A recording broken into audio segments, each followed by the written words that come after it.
So sometimes it's not a good idea to panic over time. We've got some very experienced people here. We're well drilled, well trained, and there will be advantages that we can look forward to in the future, especially with this society, which has nothing to offer in terms of economics to ordinary people, their income or their job or a business, society generally, all driven by globalism. We have a country where biology is refuted at every possible angle, whether it's ethnic identity or gender identity or any kind of identity. Biology is turned on its head. Life seems to be all based about nurture and social environmentalism rather than heredity and, as we used to call it in the NF and the BNP, sociobiology. There is no ever serious attempt to deal with crime. The only people who are punished are what they would class as political thought criminals, or failing that, people who quite justly defend themselves in their own homes are prosecuted. So that's been turned on its head as well. There is no liberty, and our sovereignty is still taken away from us despite Brexit. The society that's been built up, certainly since the Second World War, the liberal multicultural society, has taken decades to come into shape and what it is now, and which we all despise. It will take decades, sadly, to unravel it, which is why we have to have a long-term perspective, need to recruit young people and educate them, not just trained in politics, but also aspects of ideology and policy, so that we go on into the future. It's been a bit of a waste when you think about it since the Second World War, the wasted years, given the chances, given the opportunities, what sort of a country we could have built. But I think that's for others in the future to do. All we can do is lay down some foundation stones and then build from there. And this kind of thing has happened before. History goes in weird cycles. Anybody who reads about the last 100 years of the Roman Empire will see the same things that we're suffering from now. Mass immigration. You had feminism. People didn't form families anymore. People didn't get married. There was a lot of substance abuse. There was a lot of money lending. There was all sorts of things going on, and that empire eventually unravelled, mainly because people didn't have families, they didn't have healthy male children, they didn't have the soldiers for the legions. They couldn't defend their borders. They shrunk and shrunk and shrunk, or they imported mercenaries, and eventually in 476 AD, the whole thing tumbled apart. The system now is quite similar. The same sort of thing is going on at every possible aspect, and there's all the kind of conflicts, not just in the world of wars, but also within society itself, a very divisive, broken society. The central force that imposes the globalism we suffer from at the moment is without question the United States. I don't mean the ordinary American people in any way, but the people who really rule the United States. Their dollar imperialism, seemingly omnipotent, is starting to crumble and crack.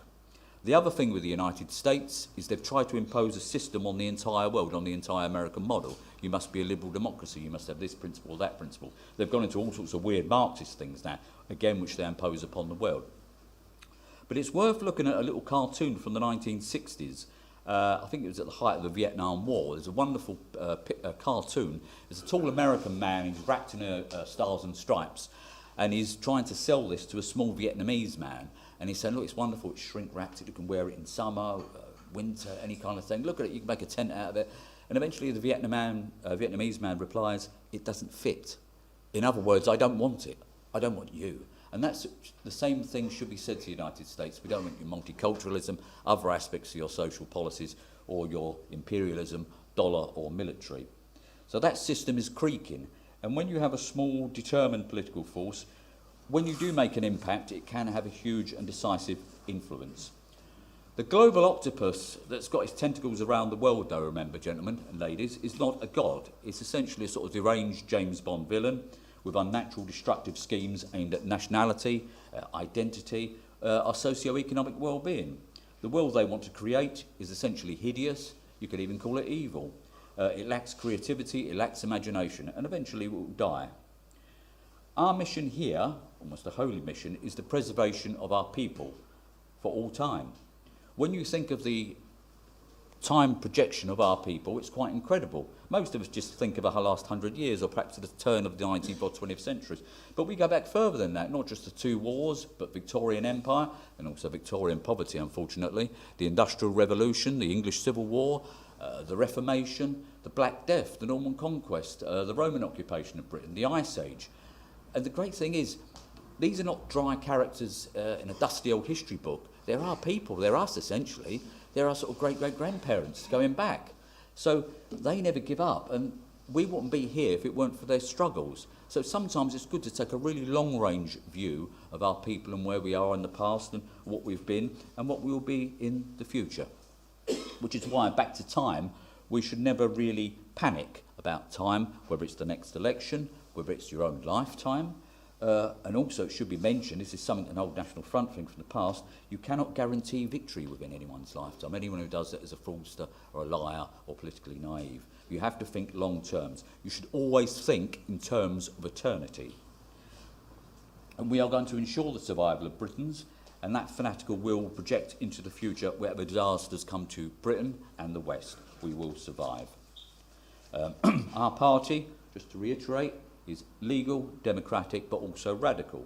Peaceful, legal, political. Not civics, not reactionaries or street theatre fantasists. Excuse me.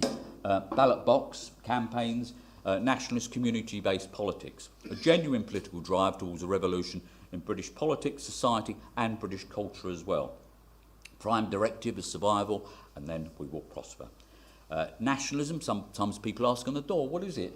My simple formula is this: it's freedom, order and security. The freedom that comes with national sovereignty. Also freedom from finance, where money should be the servant and never the master. And also with regards to freedom, something that's always aggrieved me, because I was born in 1965, which was when the first Race Relations Act was passed. Since then, there's been numerous acts. They're not even called Race Relations Acts now, they're called hate crimes. There's a massive legislation that all needs to be repealed and abolished, because it's a grotesque affront to free speech and to genuine democracy and liberty in our little country. Also, the matter of security.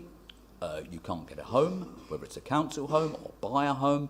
Rents are exorbitant, particularly in London. No, there's very little chance of having your own business. So we believe as nationalists that you should have the chance to own your own home, or certainly a secure tenancy, so you're part of a community, and also that you benefit from your actual employment. And we was thinking of some of the old policies such as profit share or sort of worker participation in industry.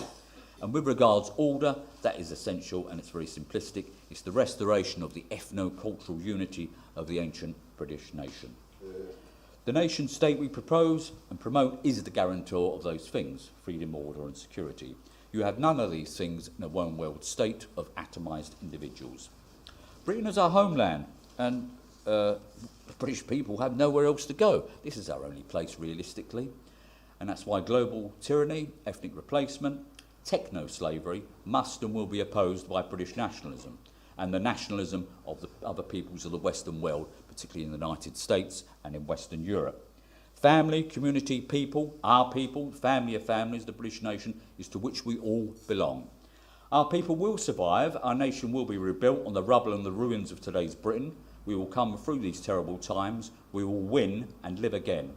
Our people, for all their faults, their eccentricities, their muddle-headedness, you find that in elections, and it can be quite infuriating and frustrating at times, are still the same people that come from the Ice Age. The nucleus of Great Britain's of the future is still there.